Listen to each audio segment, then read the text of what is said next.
कौन था वो महान नेता जिसने दिया था भारत को परमाणु बम? कभी हम सत्ता के लोभ से गलत काम करने के लिए तैयार नहीं। भारत का वो एकमात्र नेता जिसने हिंदू राष्ट्र होने पर किया था गर्व, जिसके एक फोन ने रूस को खड़ा कर दिया था अमेरिका के सामने। नमस्ते दोस्तों, स्वागत है आपका वंदे भारत के दिनांक शो में। आज हम एक ऐसे महान नेता की बात करेंगे जिन्होंने भारतीय राजनीति में अपनी अमिट छाप छोड़ी, अटल बिहारी वाजपेयी।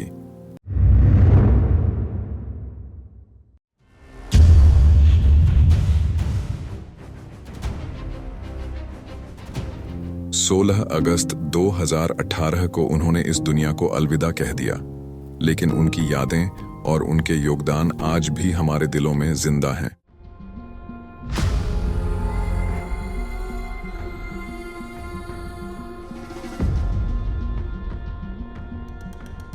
अटल बिहारी वाजपेयी का जन्म 25 दिसंबर 1924 को मध्य प्रदेश के ग्वालियर में हुआ था। उनका बचपन सामान्य परिवार में बीता, लेकिन शिक्षा और सामाजिक जीवन में उनकी रुचि ने उन्हें बहुत जल्द ही राजनीति की ओर आकर्षित कर दिया। वाजपेयी जी का व्यक्तित्व बचपन से ही कुशल वक्ता और संवेदनशील विचारक का था। मां भारती के लाडले अटल जी का जीवन राष्ट्र को समर्पित रहा। वो पल पल राष्ट्र के लिए जिए, राष्ट्र के लिए सोचते रहे। ऐसे व्यक्ति तो बहुत कम होते हैं।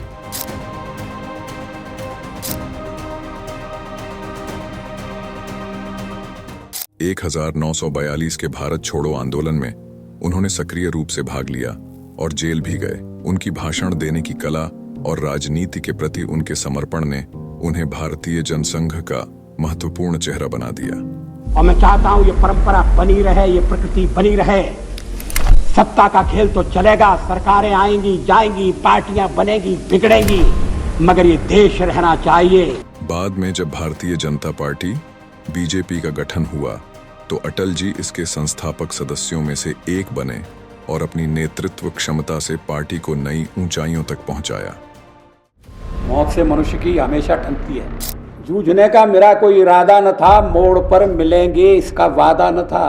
रास्ता रोककर खड़ी हो गई, ये लगा जिंदगी से बड़ी हो गई। अटल बिहारी वाजपेयी ने 3 बार भारत के प्रधानमंत्री के रूप में कार्य किया।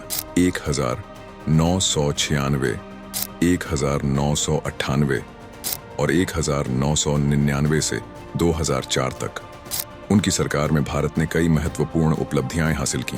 1998 में उनके नेतृत्व में भारत ने पोखरण में परमाणु परीक्षण किया और खुद को एक परमाणु शक्ति के रूप में दुनिया के सामने प्रस्तुत किया।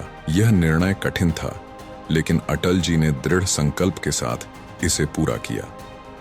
उनकी यह रणनीतिक सोच भारत की सुरक्षा और अंतर्राष्ट्रीय स्तर पर उसकी प्रतिष्ठा को मजबूत करने में अहम साबित हुई।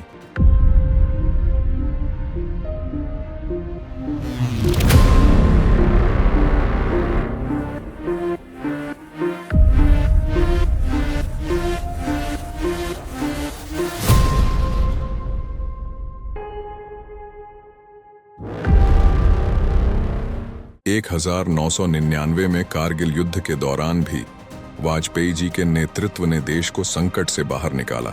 उन्होंने संयम और साहस के साथ भारत का नेतृत्व किया और पाकिस्तान के खिलाफ निर्णायक जीत हासिल की। उनकी शांति और संवाद की नीति ने इस संघर्ष के बाद भी दोनों देशों के बीच शांति स्थापित करने का प्रयास जारी रखा।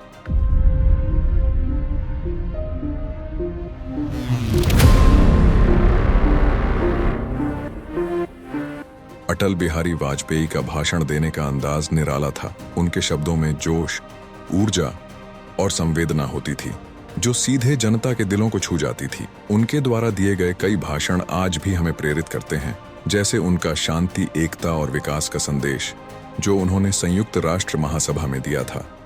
आज सिंधु में ज्वार उठा है, नगपति फिर ललकार उठा है, कुरुक्षेत्र के कण कण से फिर पांचजन्य हुंकार उठा है। शत शत आघातों को सहकर जीवित हिंदुस्तान हमारा, जग के मस्तक पर रोली सा शोभित हिंदुस्तान। 2018 में स्वतंत्रता दिवस के ठीक एक दिन बाद 16 अगस्त को अटल बिहारी वाजपेयी ने आखिरी सांस ली।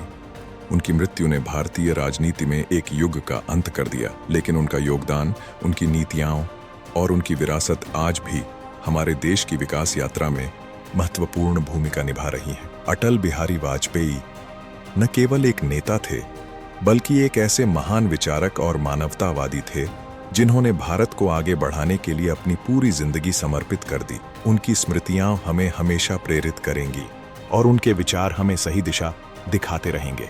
दोस्तों, अगर आपको यह वीडियो पसंद आया हो तो कृपया हमारे चैनल वंदे भारत को सब्सक्राइब करें और वीडियो को लाइक और शेयर करें। अगली बार फिर मिलेंगे एक नई और महत्वपूर्ण कहानी के साथ। तब तक के लिए जय हिंद। राजधर्म ये शब्द काफी सार्थक है। मैं उसी का पालन कर रहा हूँ, पालन करने का प्रयास कर रहा हूँ। राजा के लिए, शासक के लिए प्रजा प्रजा में भेद नहीं हो सकता, न जन्म के आधार पर, न जाति के आधार पर, न संप्रदाय के आधार पर।